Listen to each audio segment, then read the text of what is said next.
Buenas noches, compañera y docente Lina. Les voy a aportar a modo de esta presentación mi reflexión acerca de la lectura titulada Una aproximación geopolitológica a la crisis del COVID-19 en América Latina. A modo de introducción, quiero que tengamos muy presentes las siguientes tres palabras: mercado, Estado y sociedad. Yo creo que esto define la situación actual en la que estamos viviendo. Esta pandemia que nos llegó en el momento menos indicado, dicen los medios de comunicación, pero realmente ¿cuál ha sido el momento indicado?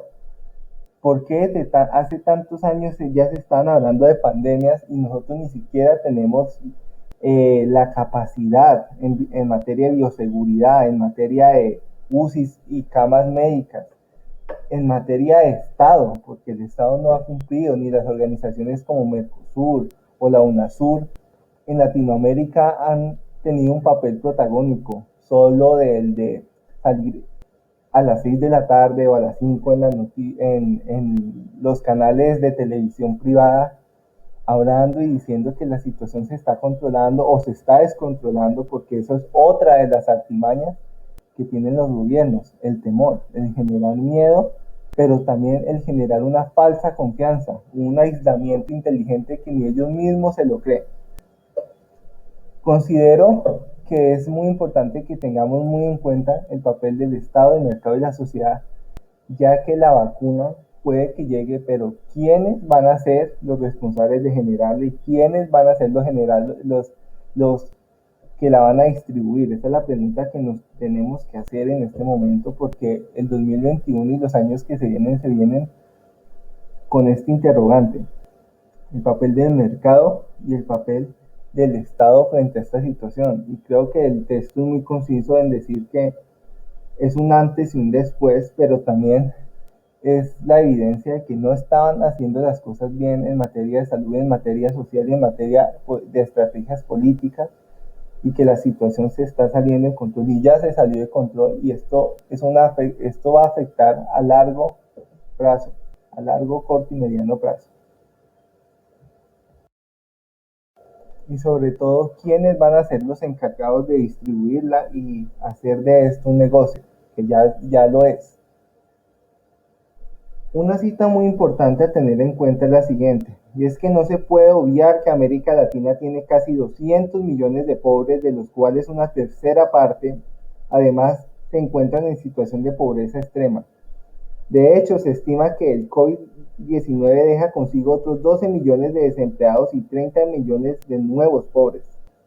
No ayuda tampoco la endeble institucionalidad y el escaso margen de recursos destinados a la sanidad pública, los cuales en términos regionales están por debajo del 3% del PIB y representan la mitad del mínimo esperado.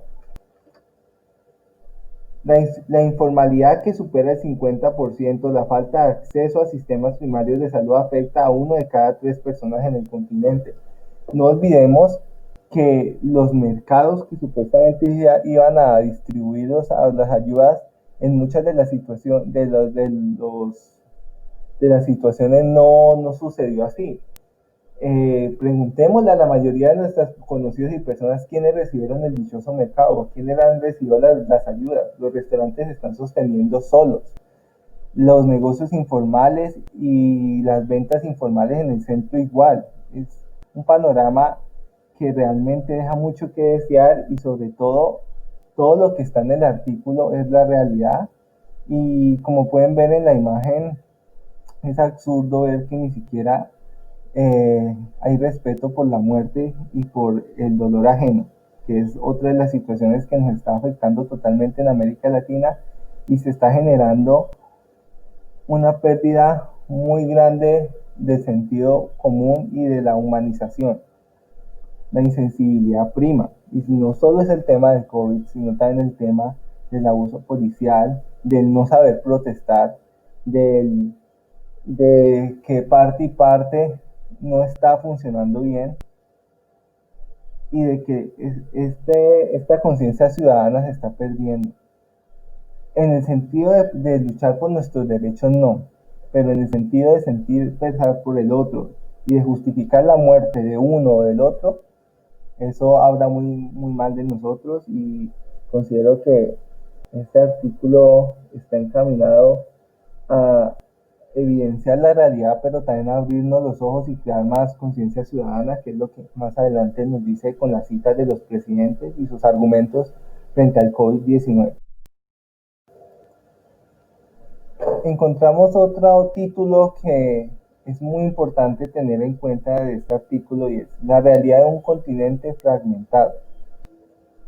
Desde exponer la postura del presidente Jair Bolsonaro en Brasil y la postura y las dos respuestas que dicen, por ejemplo, también en el caso de Alberto Fernández en Argentina, nos muestra a través de este ejemplo de Brasil y Argentina cómo cada presidente asume una postura que está totalmente ligada al globalismo, en el caso de Argentina, y en el caso de Brasil a un debilitamiento de las políticas estatales muy grandes, que no solo está a raíz del presidente actual, sino a raíz de más de 30 años de corrupción. Tres palabras a tener en cuenta muy importante en la conclusión es exclusión social, la vulnerabilidad y la falta de recursos.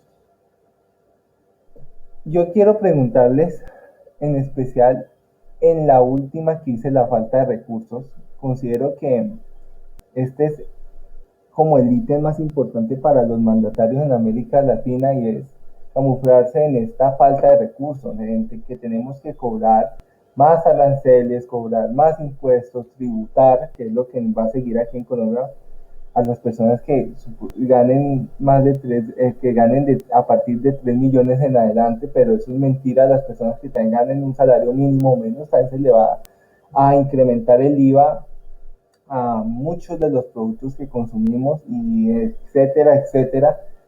Y aún hay falta de recursos. Siempre esta palabra va a estar al margen de todos estos discursos. Algo que también quisiera aportar del artículo, que me pareció sumamente interesante, es el siguiente. En el plano de lo político, solo serán vendedores aquellos que con sus decisiones consigan el respaldo popular, la legitimidad social y la construcción de consensos, elementos que hoy más que nunca reclaman la importancia de una orientación regional, que debe ser recuperada. Solo a problemas compartidos regionalmente se le pueden ofrecer soluciones construidas desde lo colectivo. Lo más importante de este artículo, y considero que es como la solución que nos da a esta situación tan dura, es la siguiente, y es que como la crisis está en el debilitamiento de las estructuras y estrategias políticas, lo único que nos puede sacar adelante son los mecanismos colectivos para el diseño de respuestas comunes frente a la pandemia. Tenemos todos que pensar en crear estrategias que nos cobijen a todos y que todos estemos cobijados en ellas. Suena, valga la redundancia, pero es totalmente real. No podemos exigir que la vacuna solo sea dada a los sectores vulnerables, porque en eso mismo estamos cayendo de la exclusión. Tenemos que todos estar cobijados bajo esa vacuna, porque de lo contrario estamos cayendo en estas tres áreas que dejé aquí, que son muy importantes: exclusión social, la vulnerabilidad y la falta de recursos. Entonces, este artículo nos lleva a la reflexión profunda, a tener en cuenta que los discursos se repiten en América Latina, en los presidentes, que en muchos casos es una estrategia de ellos utilizar la palabra falta de recursos, porque ellos no los están sabiendo optimizar. Muchas gracias. Feliz noche.